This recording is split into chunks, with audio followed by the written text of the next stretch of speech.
Chidari. Kuna vanonzi vana mashishimwa, vana mashishimwa. Kwedu takakura tichivati wana Nyamahoho. Wekungoti akangotsvarwa kana nekashinda so watotanga kuchema. Uri kuchemei? Andirova. You mean a cry baby? Cry baby, it's even an understatement. Yeah, iwavavo varume vakuru manje.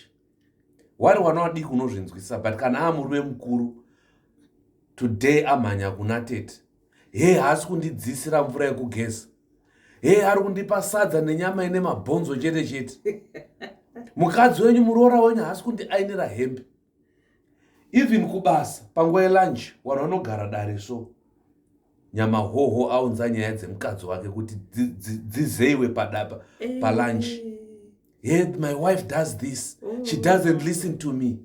And people must moderate and check kuti kana very dangerous.